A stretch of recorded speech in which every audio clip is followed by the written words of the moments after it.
Okay, so we're on Yud Zayin Amud Bet. Okay, and as I just mentioned before we start, I'm going to be away the next 3 weeks. 3? Oh, 3. Okay. Okay, you don't read. So you said you read your emails.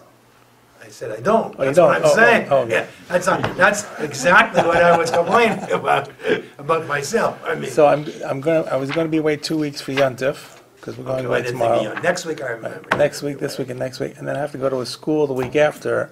I thought I could leave on Tuesday, but I have to leave before the class. Okay, so this you sent this email last Sunday. When did I sent it yesterday, or last night, or this morning. I can't remember. Last night. Okay. Okay.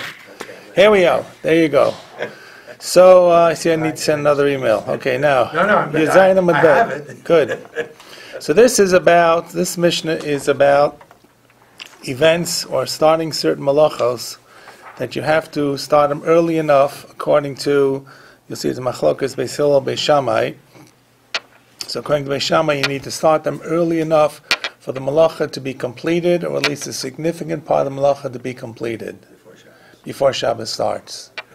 Okay, so in other words, you can't do it 1 second before Shabbos, even though you're doing nothing on Shabbos. It's happening as a result of your actions. That's the basic theme that runs through pretty much all of the items in this Mishnah.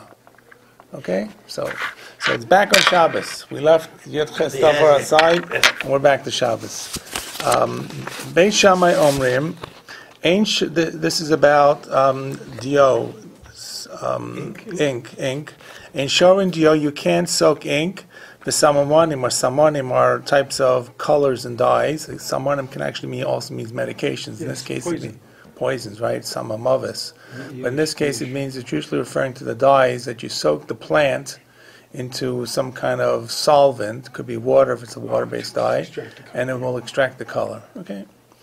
The kashinim was some kind of food given to animals. They call it veg. I don't know. Veg means vegetable. Veg means just grass. Well, macha behema. Bina balaz. Bina? Where's our French expert?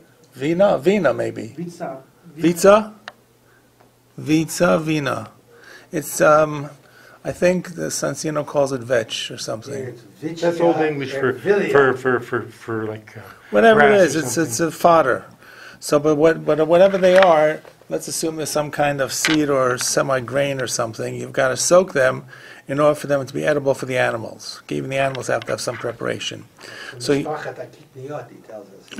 it's some kind of bean. Either it's going to be a grass, which is going to be some kind of grain, or it's going to be some kind of bean, which is going to be some kind of legume. But that's why what they really eat in those days is either going to be, grains, or kitnias, or beans. That's why this whole idea of the Gzeira of kitnias or Pesach made a whole lot of sense back in the day. Right? Because if they didn't have grain, the other staple was beans. Beans and bean products and peas and so forth. That was the staple. So what are you saying? So that's why the Gzeira of kitnias for Pesach made a whole lot of sense to Ashkenazi Jewry, because they could get confused, they were used together, they could make similar items with them. Okay. We've taken kitnias to a new level in modern day Pesach, right? Yeah, okay. But I'm saying, but the original Gzeira was actually a very logical Gzeira. So El Kadesh Yeshua Mibojom. This who says is Beis Shammai says is Beis Hillel Matir. Beis Hillel says no. As long as I start the process, as long as I put them into the water while it's still daylight, I get it in right before the sun goes down. That's fine. Okay. Beis next. Shorin again is. Shorin is to soak. To soak. Okay. So now we have about pishtan. Pishtan is flax, right? And flax had to be processed, and one of the things that they used to process it to whiten it was they would put it into an oven, so that the threads of the pishtan of the flax, which were going to become linen, would somehow absorb the heat or the steam, and this would whiten them to become whiter or clearer or cleaner. Okay, so that's a process. Takes time. So once again, Beis Shammai Omrim Ein Nosnim Unin Shel Pishtan. Unin are bundles of flax into the tanur. El Kadesh Yafhilu Mibod Yom. Unless there's enough time that they will become heated up from hevel, like steamed up from the oven, that will begin the process. They'll become whitened into it. So that's one. You can't. So once again, Beis Shammai says you got to put enough time that it'll reach whitening temperature. Veloas at Semra layore, and Semra was the wool they put into a yore, was a big pot that they boiled it. And once again, this was Elakadei Shikla to ayin, except until the color would take hold of it. So this was that we wanted to color the wool. They had it in colored water. Well, the water dye was in some kind of liquid. They'd put the wool in, and there was a process of time that in the fire, the heat would cause it to be absorbed into the wool. How much time? I don't know, but it's, whatever it was. Put it in water, it absorbs the color. Correct. That's how they dye today. But this was not just water. This the yore is a big pot.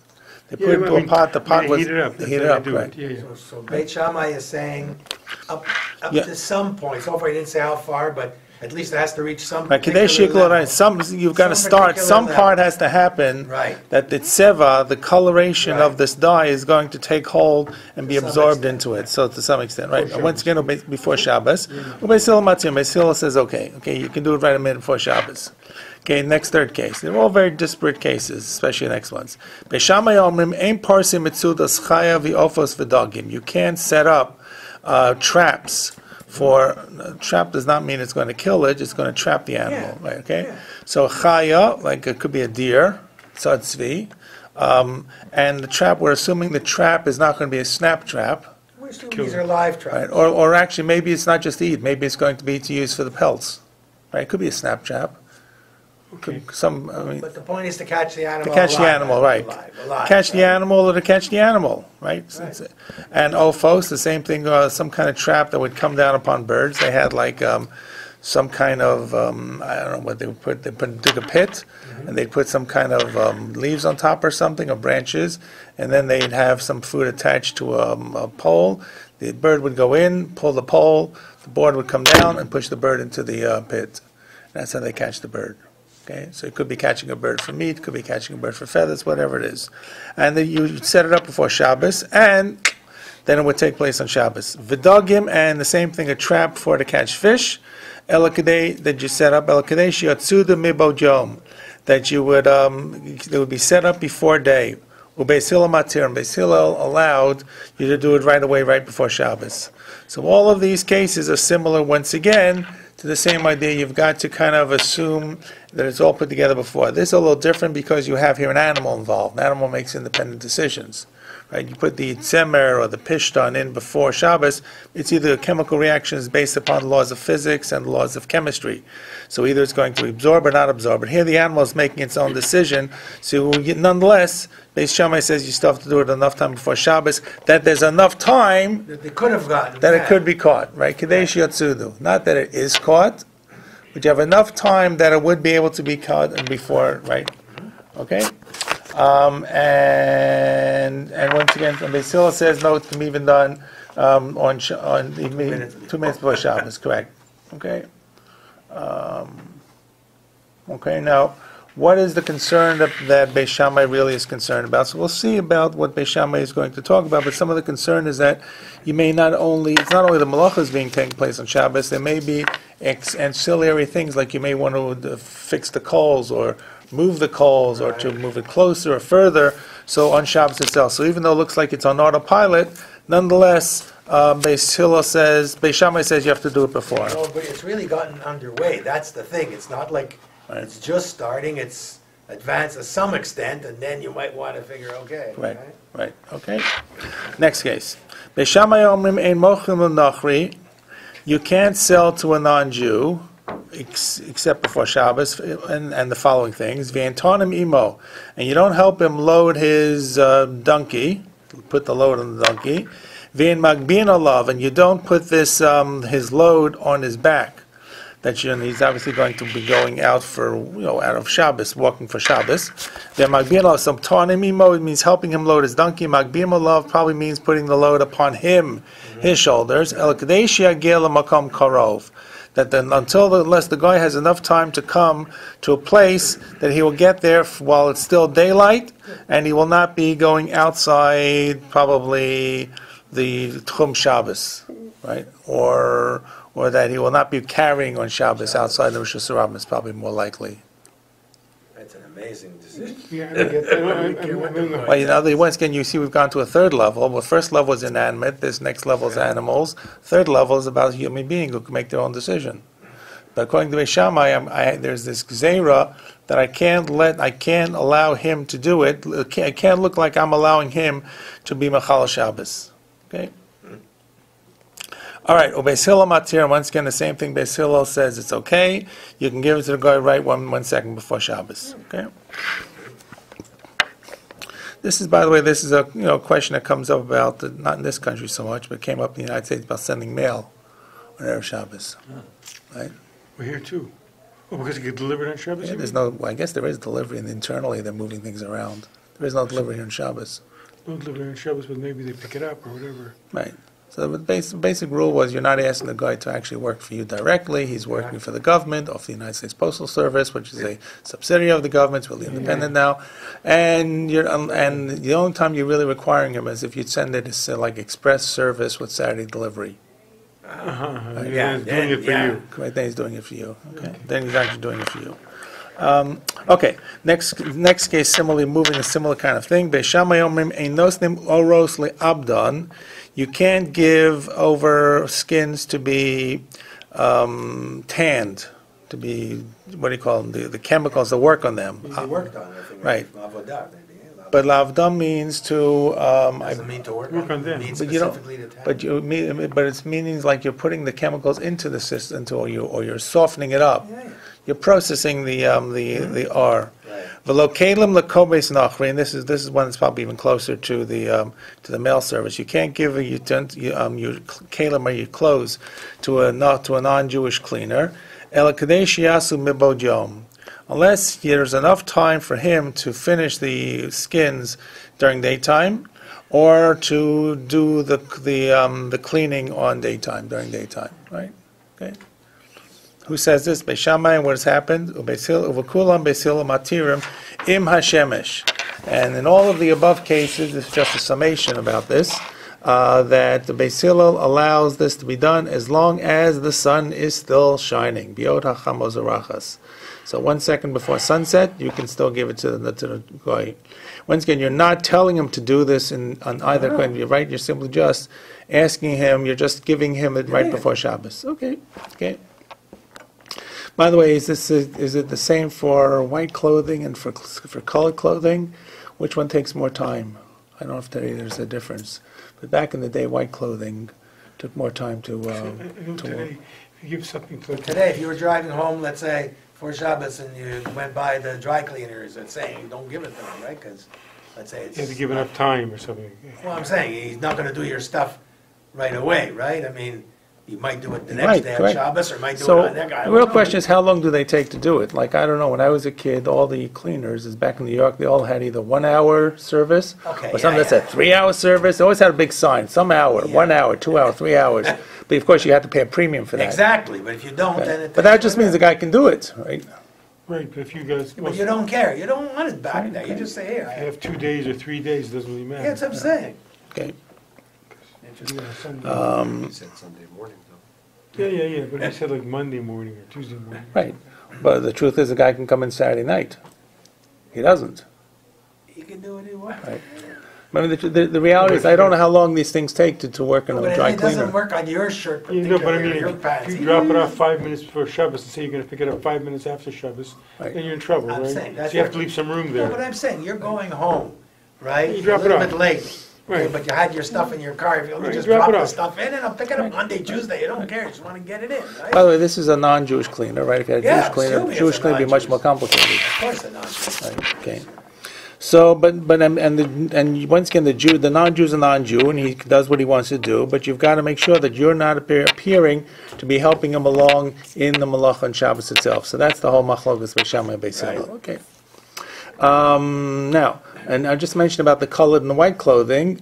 This comes up in right now, next moment. Rav Shimon Gamliel, Noagim Hayu Beis Abba. So Rav Shimon Gamliel is referring to his father's house, Gamliel, Rabbi Gamliel. She'nostim Kli Lavan Lekoves Nachri Shlosh Yomim Kodem HaShabbos. They would give white clothing, which is very hard to restore the white, right? to bleach it, get it back to where it was, and they would be machmir upon themselves. Normally, these are they're from they're the Hillel family level. There's the Hillel genealogy. Nonetheless, they were machmir for themselves to follow Beis Shammai in this case. It doesn't mean there's Allah. It means they were machmir for themselves 3 days before for white clothing, which took much more time to process. Probably had to let it soak or something, or pre-wash it, post-wash it. I don't know. V'shavin elu v'elu. And now the last thing is both Beis Hillel and Beis Shammai actually agree to the following things. Believe it or not, Beis Shammai and Beis Hillel agree. Shatonim korod beit habad v'yakule agad. That you can load up, and I'll show you what the picture is in a moment, the press, where they're pressing out the olives, and they're pressing out, I think it's the wine itself. Let's see, here they have, right. So you can load the press? Anyways, here we go. This is an olive press in this little handy-dandy book that's meant for kids. Okay. But you see, this is the beam. These are the olives in the olive pan or basket. They're going to put them in here, and they load the baskets one on top of the other, and then they put this big beam, and they let the beam sit on it. The weight of the beam squishes out the oil, right? Then this that's one. What was the other one? Hagat. What was the next one? Case Igule Hagat. Yeah. Igule Hagat is the. This is the grapes. Okay, and they put like big stones. I think these are stones.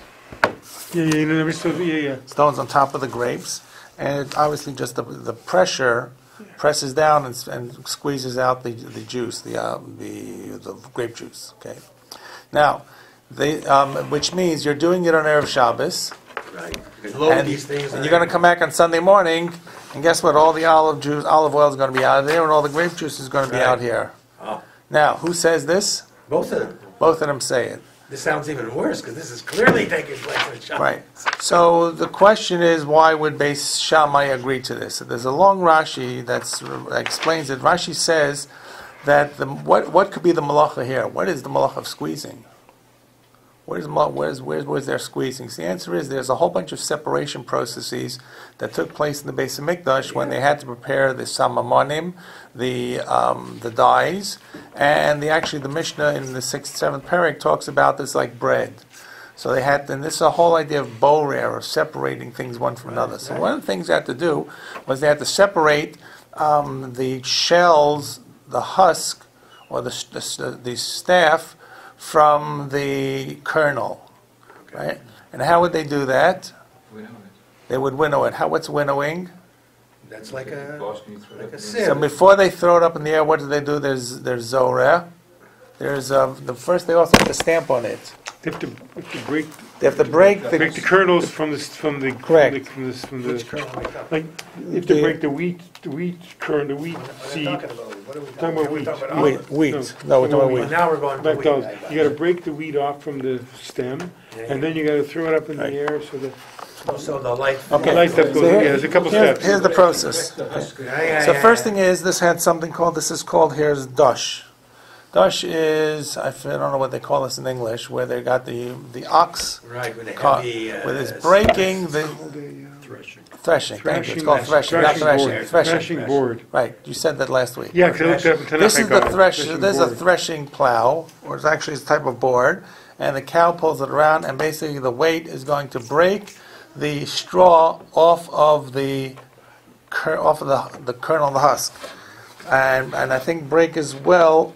Also the husk off of the kernel. I don't know. Okay. Then the next part, this is winnowing, where they throw it up in the air. Right.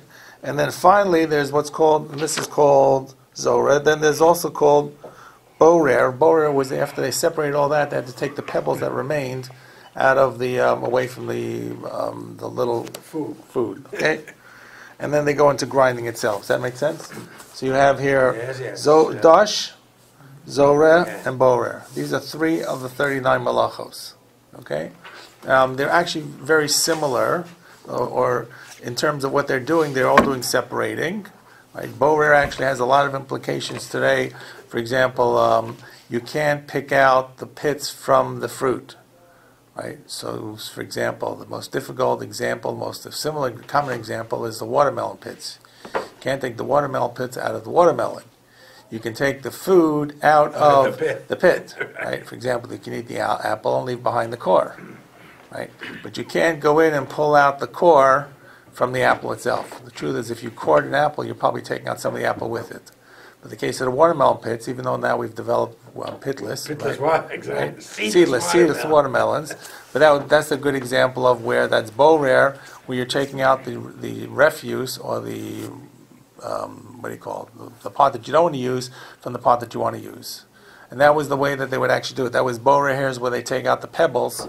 Borer hairs where they're taking out the pebbles that may be still in the grain. Okay? But the bottom line is these are the ways of separation. So Rashi says that by squeezing, and this is what squeezing normally does, squeezing is really separating one part from another, right? You want to squeeze out the juice, you want to squeeze out the juice and leave behind the remainder, the fruit, okay? So really what you would think is this is what we're doing here with the Sigule Agat, or the other one, the Korot Beit Avad. That's where the same thing that's also squeezing out. But Rashi points out that before you came to putting on this big heavy log, they stamped onto the grapes and they stamped onto the olives.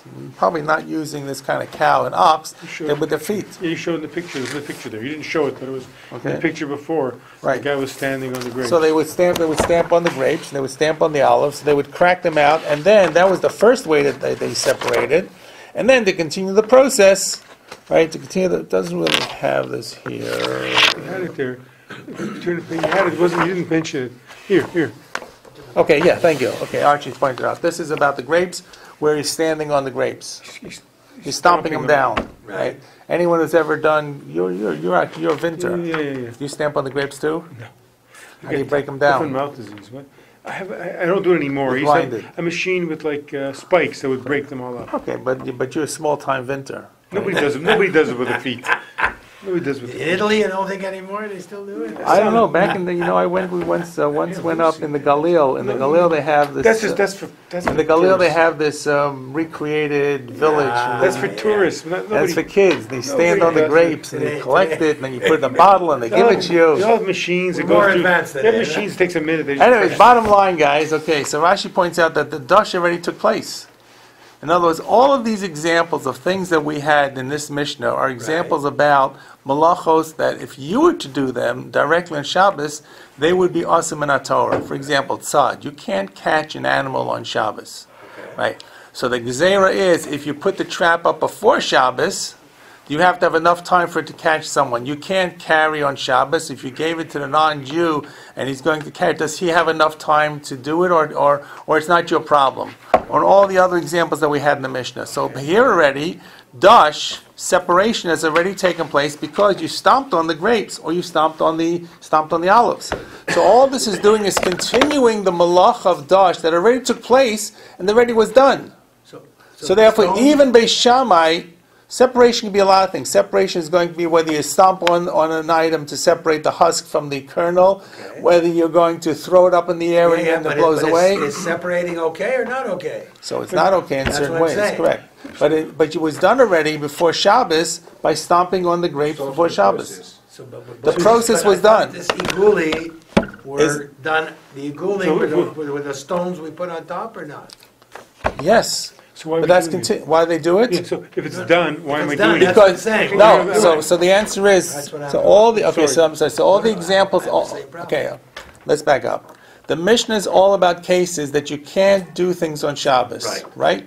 Right. So what do you have to do? You have to start it early enough before Shabbos that some of it can take place or has enough time to take place. So I have to put the pishtan into the fire that some of it will be enough time to absorb, be whitened. And the samamani will have enough time to get some of the color. We agree. Not all the color. Right. So therefore, what I was saying, some of this malacha has to be done before Shabbos, or enough time to do before Shabbos, that even if it continues on its own on autopilot, right? But some of it happened before Shabbos. Right. So Rashi explains that when it comes to these comes to the press, some of the malacha took place before Shabbos. Because they piled it up before Shabbos? No, because they stamped on the grapes and they stamped on the olives and they separated some of the juice out, even though that juice is probably still all together in the pan, in the basket. but you've actually started the process, that you've done enough of it that you already did dash. The fact that it continues afterwards, and you put the press down, I got you. right? Now, you're not doing anything on Shabbos. I got you. It's happening on its own. But what did you do before Shabbos? You did all the stamping of before Shabbos. Right. So the malacha min haTorah of dash was done, and you actually put the press down, or you put the beam down, or you put the stones down before Shabbos, and that was done before Shabbos. So no, the fact that it continues on Shabbos, all the examples before continued on Shabbos, but you had to do something and have enough time to start the process before Shabbos.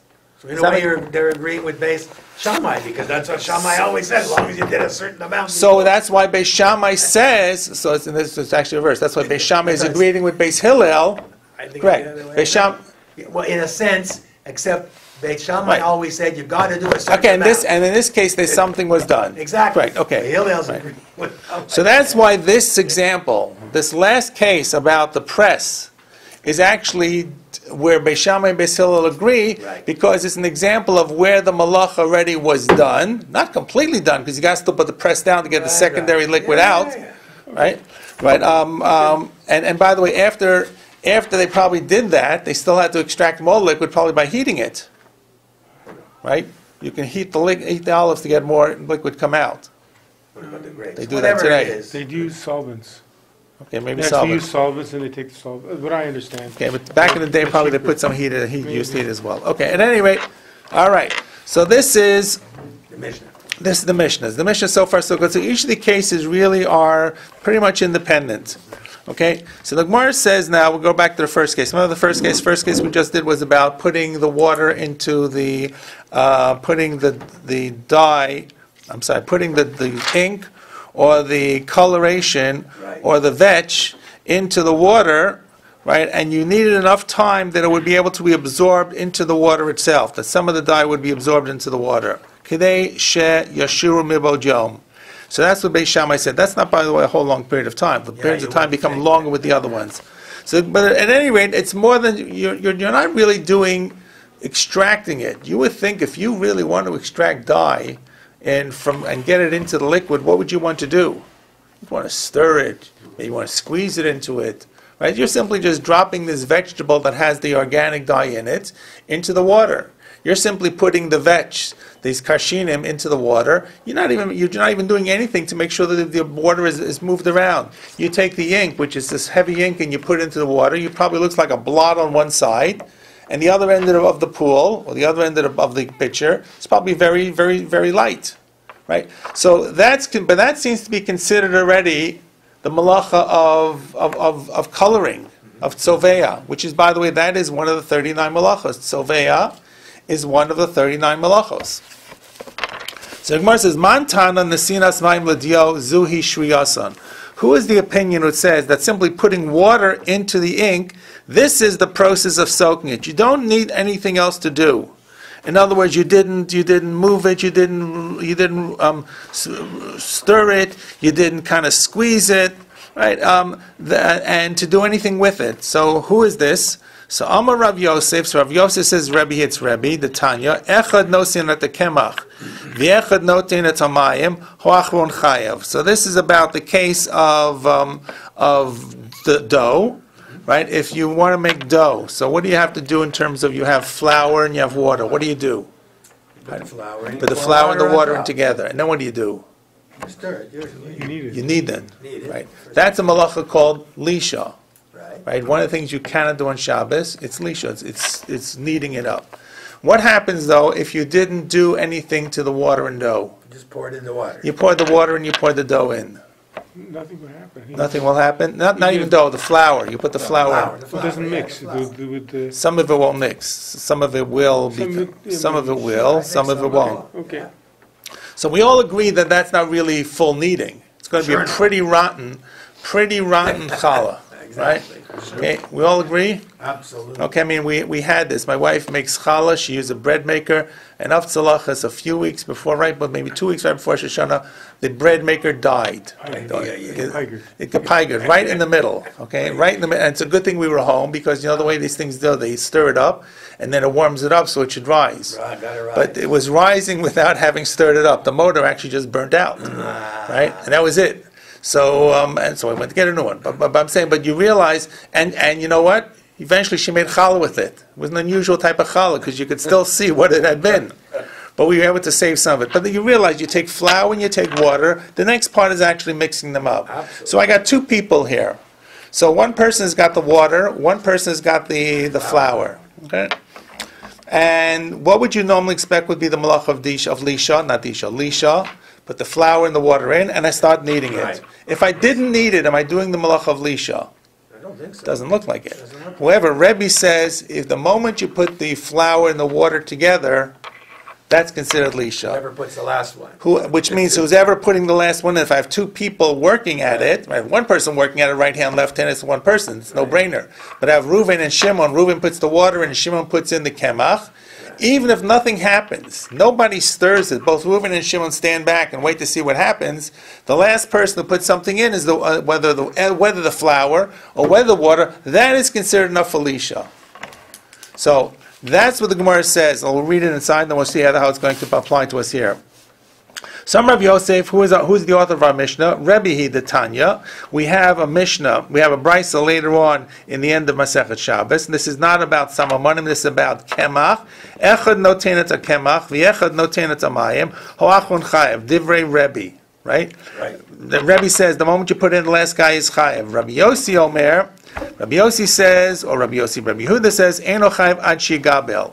Okay, you're not chayev until you begin kneading it. So Reuven puts in the water, Shimon puts in the flour, the flour, and then Reuven comes back and starts kneading it. He's chayev, Right. even though when he put it in, it was just water without the flour, or vice versa. So Rebbe though says just mixing them in together is going to be the same. So what are we trying to say? Rebbe's opinion simply says mixing items, just putting them into the same Right. bowl, Yeah. without doing any actual manual work, is enough to make it lisha. The same thing is going to be enough for tzoveya. You put the- Simply just putting the ink in, or putting in the coloration, the dye, the plant with the dye in it, or putting in the kvetch, the kashinim for the animals into the water, that alone is going to make it enough for tzoveya, okay, for coloring. Okay? So that's what the Gemara says. So whose opinion is this Mishnah going to be? Rebbe. Okay? Not Rabbi Yossi, but Rabbi Yehuda, Rabbi Yossi. Okay? So Amalei Abaye. So Abaye says maybe it's not true. Maybe even Rabbi Yossi, Rabbi Yehuda, Rabbi Yossi is our Gemara has him, who says that in the case of dough, you have to actually do the actual kneading. It's not simply enough to put them together. Maybe in our case, he will say that it's sufficient even just to put in the plant into the water. What's the difference between the two of them? It's very clear, practically. Go by itself. The plant eventually will go by itself. It may take a longer period of time for the dye to be absorbed out of the plant into the water, or for the water to absorb into the kashinim, or for the dio to kind of mix into the solvent of the water, whatever it is. But it'll happen sooner or later. However, when you have flour and water, if you don't do anything with them, it's dead. Nothing's going to happen. It's not going to even become matzah. It stays, the half will be dry and half will be wet and nothing will happen. So Abaye says, you don't have to say it's Rebbe. It could even be the guy who argues with Rabbi Yossi. V'dilma adkan lo kama Rabbi Yossi, ela bekemach de bar gibelhu. That kemach is something that you can knead. It's thick. You have to make it work. That's gibel. Avodiyot lav bar gibelhu ema lechayev. So, but the dio, which is not that thick that you have to knead it. Maybe even Rabbi Yossi will say he's chayev. So notice it doesn't have to be Rebbe. It can even be Rebbe and Rabbi Yossi in the case of kneading. Both of them would agree in our case. Simply soaking them will be enough. Okay, is that good? Yeah. Now the Gemara just has a final piece about this, which is going to revolve around whether the word we're going to read is afer or afar. Okay. What's afer? What's afar with an ayin? Afar is dirt. Dirt. Okay. Dust. Dust, dirt. What's afer? Ashes. Okay. V'anochi afar ve'afer. Right. Dirt, dust, and ashes. Okay. So just keep in mind, aleph is the afer, ayin is the afar, and the difference will be. It may have to do with how much work you need to work to mix things together. Which would need more to mix things together? Dirt or ashes? Well, let's hope it's dirt. I don't know. Ashes are light. Ashes are light. Probably less. Yeah, ashes are light. Yeah, right. Ashes will absorb water. Right. Also, Yes, yeah. ashes. Right, because ashes are made of burnt wood. Right, Yeah. correct. All right. So here's the Gemara's the Bryce they bring. Echad notein eto efer. Did I skip a line? Lo so kadaitach. So the Gemara says, did you? No, maybe not so kadaitach, because you could have thought the Tanya. We have a Bryce that says as follows. This is about. I think it's about the paraduma. Echad notein eto efer. V'echad notein eto mayim. Is this about Paraduma? Is this about Shabbos too? I think it's Shabbos. No, but it sounds like the Torah told you to mix Yeah. Afer with water. Okay. So it could be in more than one place, but I certainly. Paraduma they do. Sota, don't you? I'm sorry? Oh, so, Is it Sota? Okay, I good. don't know, I'm saying that's what you mix. Sota. Sota, yeah. Maybe Sota, maybe Sota. Yeah. Could be Sota, yeah. Is it Sota? Was it Afer though? Yeah, they took, didn't they take from the No, ground? they tore, yeah, they burnt What does up, Mr. Scroll say? What's the case? Case is, I think They the... take the water and they put the dirt in the water, And then and then they take the scroll. And the they scroll and they and put dip it scroll in the water. Afer, yeah? Yeah. Okay. I don't remember. Could be. I don't remember. Where's it Shabbos? I don't think where in Shabbos did it talk about Afer and Mayim? Sound like it, but- I'll take a quick look. Must say there somewhere, no? I don't know, here, this is, look.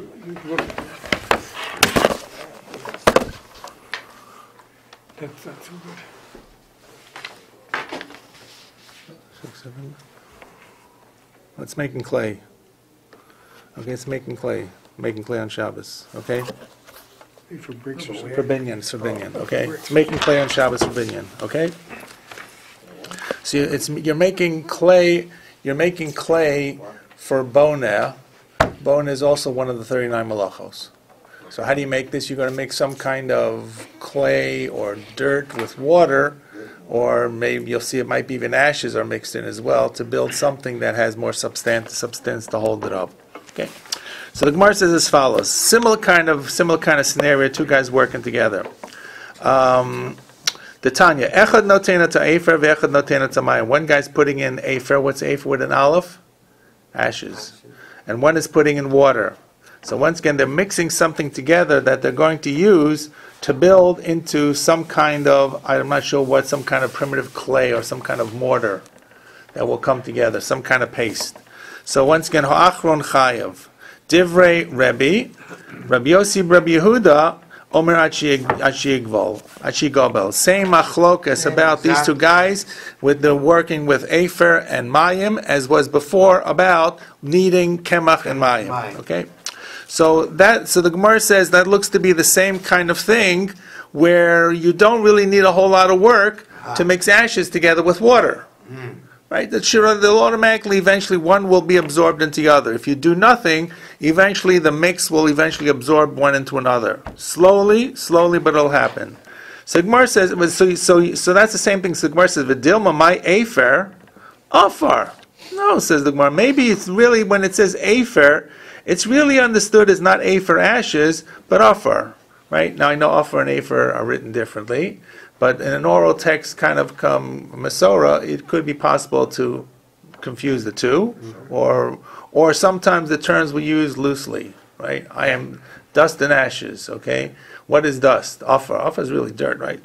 So my Afer Afar. The Bar Gibel is, so no, maybe that's the case, that specifically over there is a case about where you require it to mix it together. So you're trying to tell me that you see that Rabbi and Rabbi Yossi argue even if you don't have to mix things together. Right. No, maybe that's a case of afar and water, and you need to mix them together for clay. That is why Rabbi Yossi says it's not going to be chayiv until you mix them.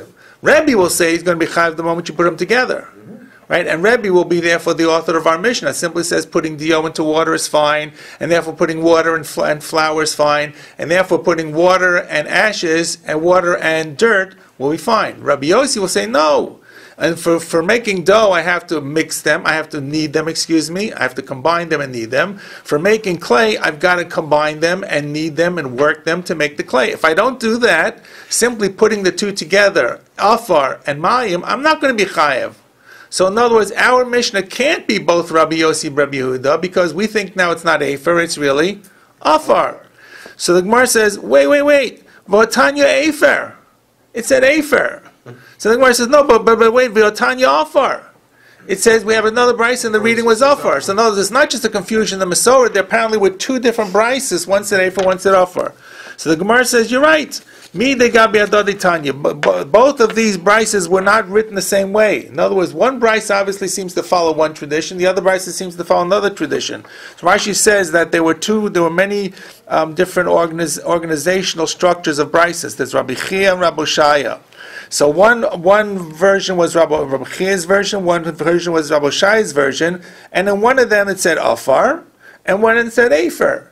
So in other words, if you say the answer really is basically whatever version you want will tell you it's either going to be Rebbe is the author of the Mishnah, or both Rebbe and Rabbi Yossi are going to be the author of the Mishnah. Right. That's where the conclusion of this Gemara. Okay, so far so good? Okay, next piece. Okay, so that takes care of the first example. Now we have an example here, Torah Bana Poskim, Mayim Legina. Okay, you want to water your field on Shabbos. Okay, and I know today we have all these watering systems that go off at night or early in the morning. Sure. Back in those days, they didn't. So what do? You kind of open up the ditch, or you build a ditch so that the water will flow and drip in the whole Shabbos. It's going to water this garden of yours during Shabbos, so that you start the process, because you can't start the process on Shabbos. Right, so you make this little hole on the edge of the lake or well or trough or channel, so that you get a slow drip running into. It's drip irrigation. Drip irrigation in the old days. It's going to run the entire Shabbos. Okay, so this price is going to list a whole number of items that are very similar to that, and build very similar to what we had here. All of these examples are the same idea. That you start work before Shabbos, and it continues into Shabbos. Right? And each of them is going to be a subject of discussion in the Gemara itself. So the Gemara is going to spend a lot of time on this brisa. So we're going to kind of mark the brisa in our brain, and we will have to come back to it when we get to the second parts of the items in the brisa. Pot gemayim legina erev Shabbos im chashecha. So obviously this is who we following here. It looks like we're following Beis Hillel. If you have to choose Beis Hillel and Beis Shammai. Beis Hillel thinks it's okay. Beis Hillel says everything's okay as long as you start before Shabbos. Yeah.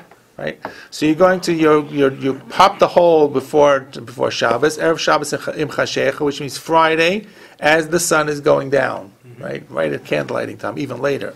Umit malet v'olechet kol yom kulo, and it's going to fill up and go the entire day. So that you have the slow drip filling up and watering the garden the entire day of Shabbos. One.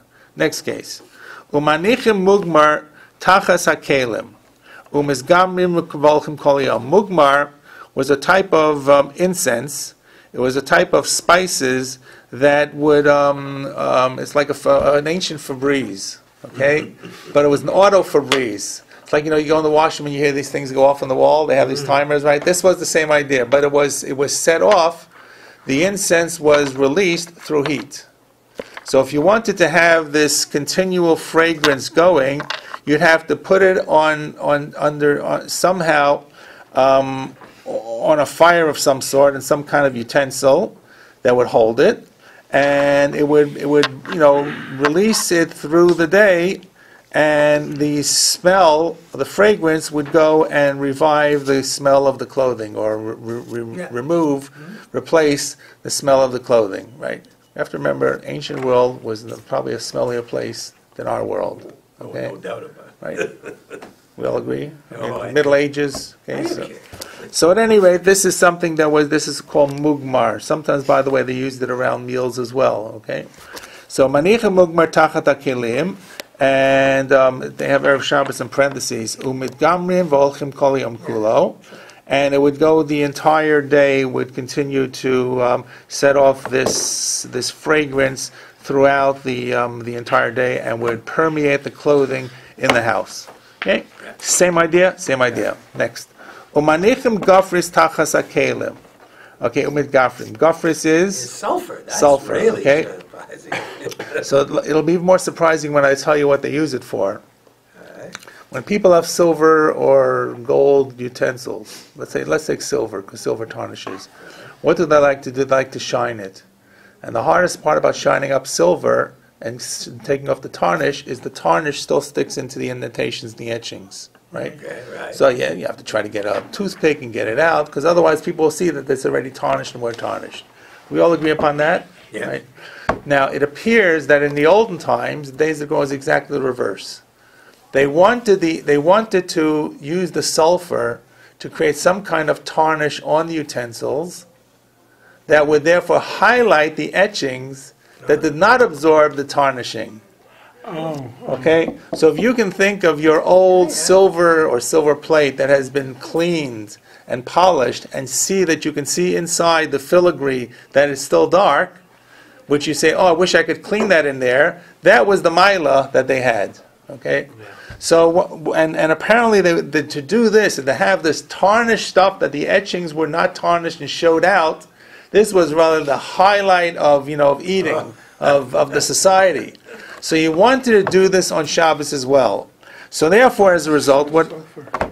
I don't know why sulfur. The sulfur tarnishes. That's what tarnishes your silver, is the Correct. sulfur. There you go. That's what he's saying. So that's right. No, but Yeah, that's you're what saying today's The sulfur in the air. Yeah, The sulfur in the air. The sulfur in the air. Sulfur in the air. There you Correct. go. That's right. He's right. Okay. It tarnishes. Tarnishes, it makes silver Chemistry, oxide. I don't know the The chemistry. chemistry but makes silver oxide. Okay, sulfur oxide is in the Sulfur, air. not Sulfur oxide is in the air. The oxide comes out and joins into the silver. You get silver oxide. That's what silver tarnishes. Okay. Okay, chemistry 101. Now, but so the one I'm pointing out is it's the reverse of what we would normally do. So they would take the silver. Kalim are utensils here. In this case, they're the filigreed utensils, and they put the silver that's underneath it together with some kind of fire that would, or some kind of thing that would make it smoke. And this would, Rashi says, mashchiros. It would make them dark. It would tarnish them. Tarnish the utensils, right? Use a lot of silver, except for the scratches. except for the scratches that were inside, right? Because I guess the silver tarnish couldn't get in that far on a new coating. V'olchim kol Shabbos kulo, and they would do this the entire Shabbos by itself. Okay. Now that's another case. Now next, umanichem kilar al gabei ha'ayin. And you can put a keeler is some kind of bandage, some kind of salve on a bandage over the eye. This was some kind of eye potion. Vispalnis, some kind of dressing. Al gabe hamaka. Once again, this looks like it's Erev Shabbos before, while it's going down, or maybe not. There's a 2 gersos. And misrapes v'holechas kol yom kulo, and it's going to go automatically the entire day. Okay. So in other words, all of these examples are the same thing. They're all examples of things that you did before Shabbos, and it happened automatically as Shabbos was going along. Okay? Except, okay, and the good exception is always where you get into trouble. Aval, ein notnim chitim latoch rechaim shalmayim. You can't put grain into the mill stones, the water stones, the water mill. Right, this is a water mill that's going. Exactly. Unless they could be ground before Shabbos. Now, that's, in other words, we're assuming our mission is like Beis Hillel. Beis Hillel should allow everything. So why can't I simply put the grain into the granary, into the grain millstones, and let it just grind away, and I'll come back after it's finished, right? The way the stones, millstones work, right? How they work? You've got 2 stones, one on top of the other. Right, they go around, the weight of the stone, the top stone grinds it, and eventually it comes into the middle where there's a hole and it comes down to the bottom and goes into some kind of basin you collected, right? And the water power was hydropower that really was kept it going, and this could bring the weight of the millstones, the upper millstone, which was grinding, continued to move it around because it was a very heavy stone. Okay, so why would this be different than anything else? Because this thing, it says you got to finish grinding them before Shabbos.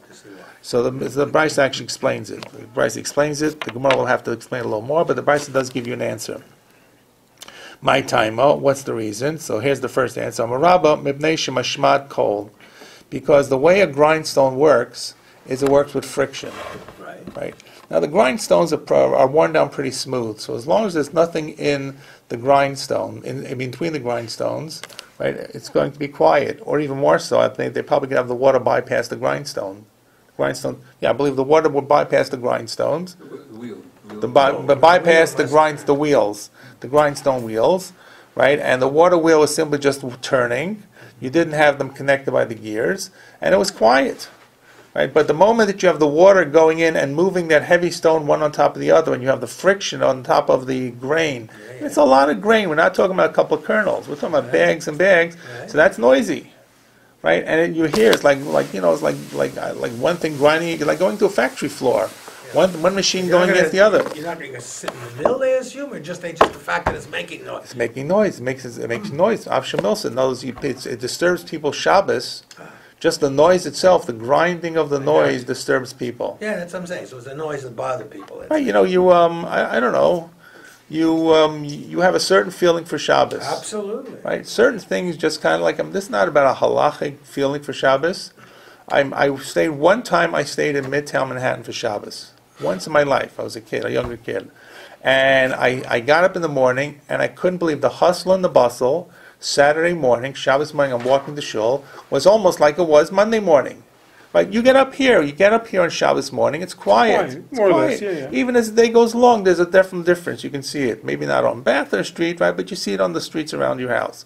You see it in other neighborhoods as well. People are more relaxed. But once again, if you're going to have the mill was a pretty loud piece of equipment. The entire city heard it. It reverberated. So therefore, the Mishmat Kol is a way that looks like it's taking away the rest for people from Shabbos.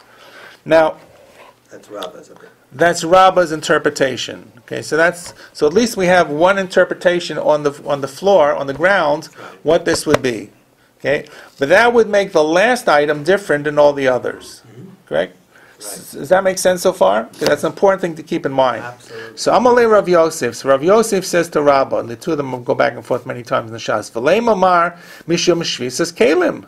What are you talking about? The fact that it's making noise.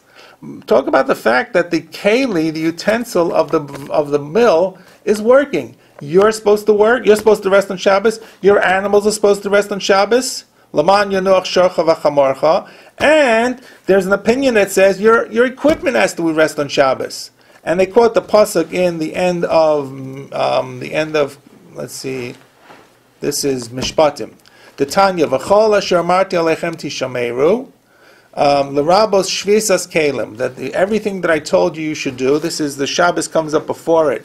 And there's Shabbos and Avodah Zarah and other things that are mentioned in this chapter in the end of Mishpatim. Remember, the beginning of Mishpatim talks about interpersonal laws, right? Hurting people and donkeys and boars and shores, the whole Bava Kama. But the second half of Mishpatim actually talks about things that are related to you and God. So the V'chol asher amarti alechem tishameru, and then it says V'shem Elohim achrim lo saskiru lo yishma picha, and then it talks about some holidays. But V'chol asher amarti alechem tishameru. So the Gemara understands that to mean l'rabo shvisas kelim. Okay, so now why do you, Rabbah, say the problem is because it's a secondary or tertiary kind of problem? It's making noise for people. Okay, put a silencer on it. That's the only problem. It's a bigger problem. Shvisas kelim. So why didn't you say that? And in fact, Elam Rav Yosef, therefore Rav Yosef says, what's the reason why the mill can't go around? Mishum shvisas kelim. Okay? Right. So we have machlokas here between Rabbah and Rav Yosef, what the reason actually is. Now Rabbah's reason is, what's the reason everybody agrees you can't use the millstone, you can't on Shabbos, even though you put the stuff in before, because of the noise. What's Rav Yosef going to say? What's the reason you can't have the millstone going on Shabbos? Because Shvitas Kelim. Shvitas Kelim. What's the obvious question it's going to be according to Rav Yosef? Why didn't you say that? What about all the other cases? Everything else was fine. The others are not. The Mugmar, and the yeah, but the others are not really machines. In so the that same the Gemara way. will try to answer. That's not really machines. In the Okay, same way. not really machines. The Gemara, and that works for most of the responses. So Elam Rav Yosef Mishum Shvisas Kelim. So the Gemara says, "V'hashda the Amred lebeis Hillel islu shvisas kelim deoraisa." So now that you're going to say, and what are you, Rav Yosef, saying? That this whole Mishnah, this whole Brisa that we just said, it doesn't say Beis Hillel, but it seems to be following Beis Hillel. You can start everything 1 second before Shabbos, right? And it's a halachic Brisa being brought down. So therefore, now the Beis Hillel says that you can have kelim working on Shabbos, right? That's what, if you Rav Yosef, that's your premise. Not Rabba's premise, Rav Yosef's premise. Right. So the Raisa, Gafris and Mugmar, my time is Shari. So why then can you have the sulfur burning? Why then can you have the Febreze spices that are burning? Why is that permissible? What's the reason why that's okay? You're having the grind. You can't let the grindstone go around. So the Gemara answers, Mishum lo kovid ma'aseh. Because that's not really, you're not doing anything. It's happening by itself. The gofris, once you light it, the gofris is actually just burning on its own. The what's the other thing? And the water was flowing too. Right, we'll come to the water in a minute. But the grindstone is actually, the malacha is being done as it is. In other words, it's actually doing the stuff, my stuff. The fact that something is putting a fragrance in the air is less of a direct cause on something else. The fact that the utensils are being tarnished, that's not really a change in the utensil. But the fact that I'm grinding is a malacha. So that's the first answer for Gofris Mugmam. Gofris Mugmam, my tamashara, mishum lo kovid ma'aseh. What about unin shel pishtan? Now we go back to our Mishnah. Forget the brisa. What about the pishtan that you put into you put into the pot? You put it into the fire. The bundles of pishtan you put into the fire to get white. My time ashari, mishum lovid ma'aseh. Once again, you didn't really do anything. It's doing it on its own. It's standing on the ground. And what's doing the work? The fire is doing the work on its own. The Rechayim is doing more direct work on this item. So the pishtan seems to be just absorbing on its own the white, whereas the mill is really going at it on its own and doing the work on Shabbos. Mishum lo avid ma'aseh, mishum lo avid ma'aseh, umenach neichen. Simply stands there. The pishtan is standing there. You simply put it in the fire.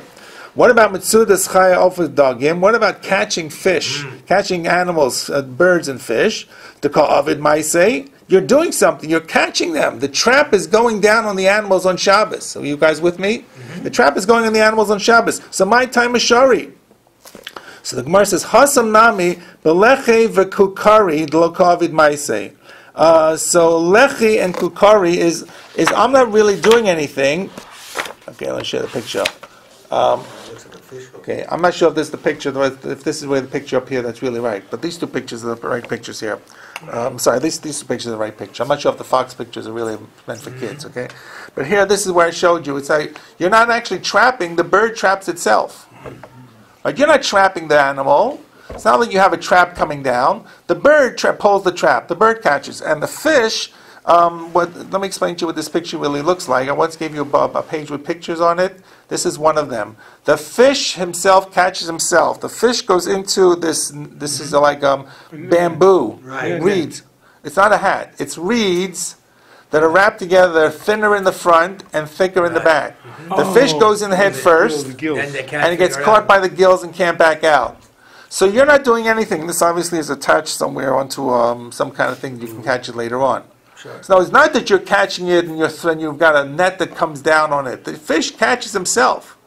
So in other words, what are we really saying? The fish has an independent brain. The bird has an independent brain. Just nothing about you. So the other case is it's happening by itself. The case here is the fish or the bird does it to himself. Doesn't we'll explain about chaya, how chaya really gets in. Okay, but let's leave that for a moment. So lo kavid ma'aseh, the belechi. The kukari. Lechi is the pole that comes down on the bird, that puts it into the pit, and the kukari the kukari is where it comes down, where the fish catches himself in this kind of narrowing thing. Lo kovid ma'aseh. Okay, v'hashta the Amar Rav Oshayim Ravasi man tana shvisas kem deraisa beishamahi v'lo beis Hillel. Right? And now, this is a little complicated. Let me see if we're going to do it now. According to Rabbi Shaya Rav Yosei, who says, who's the author says Shvisas Kalim is Minatorah, is Asr, is Beis Shammai, not Beis Hillel. Le Beis Shammai, Bein Kovid Maisei, Bein Lo Kovid Maisei, Asr. So, whether you do an action or don't do an action, it's going to be Asr. Le Beis Hillel, Afagav the Kovid Maisei, Shari. Let's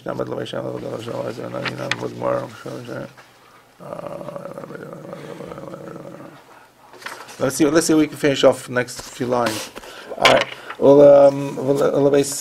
Ben lo covered ma'aser aser lo yisrael afagav the covered ma'aser shari. And according to Rav Oshai, who says that the author of Shvisas Kalim is the Raisa Beis Shammai and not Beis Hillel. So which means that your kalim can't work on Shabbos according to Beis Shammai. So the Beis Shammai, whether you did an action or didn't do an action, it's usher because your kalim are working. And the Beis Hillel, afagav de akavid ma'isi shari. So, in other words, the assumption is at this point that the reason that the Rechaim, Beis Shammai, and Beis Hillel will agree to this is because it will not make a difference whether there's a doing a malach or not. All of the items that are done automatically are also according to Beis Shammai if they're working for malacha, if the item is working on Shabbos, and Beis Hillel will say it's automatically mutter. Let me see if I just get beyond this line. According to Beis Shammai, even if you didn't do a maisa, it's going to be aser, because now we'll say the other way around. The Mishnah is not Beis Hillel, or the Mishnah is Beis Hillel, but Beis Shammai will require not to do, will make it aser even if you don't do a maisa. Ihachi mugmar, the gafris, my time is shari. So why will Beis Shammai, I'm not sure I understand fully all the lines here, but why will Beis Shammai allow Mugmar and Gafris if all of them are Asr, even if you're doing nothing indirectly? Right. So or even if they're just sitting in a keli. So the Gemara says, Beis Shammai, my time is Shara Beis Shammai, so Hasam Manach A'ara. So Beis Shammai says that Mugmar and Gafris are not sitting in the utensil. There's no kli that allows it to be done. In other words, I can't have a kli according to Beis Shammai do anything, but the Gafris, the sulfur and the Febreze is not sitting in a kli; it's sitting on the ground. What about Gigis, Venera, Kadera, Vashipud? What about all the things that do have a kli? How will Beis Shammai actually allow this to take place on Shabbos? My time is shari, and we do these things. We have lights that are on. We have pots that are sitting in a stove. We have the shipud was the spit that they put the carbon pesach in on Shabbos. Can we do these things to continue on Shabbos? Even a Beis Shammai would say they're wrong. So the Gemara says Beis Shammai, my time is shari Beis Shammai. The mafkir lehu afkure. That the Beis Shammai would say that really we make them hefker. These items even though we don't say they're hefker, but we consider them to be hefker, and therefore we're not, when we put the things on and we light the candles and we put the kedera on the pot on the flame, we're saying and considering even to be that Beis Shammai would say, even though you have to have your kalim stop, either it's not in the keli or the keli itself, I'm making hefker itself, which is very unusual type of an answer, because normally hefker, you've got to make a statement in front of people. Absolutely. There have to be 3 people to hear you say make hefker. Here the person not only did not have 3 people present, but he did not say anything. But that's what the Gemara ends up in terms of, at least according to Beis Shammai itself. Okay, so this is everything as far as we get. I know I kind of scrambled up the last couple of lines, but this will be far enough to take us to the place we can stop and pick up for the next thing, which will be a little different. Okay, stop here. So when are we continuing? So,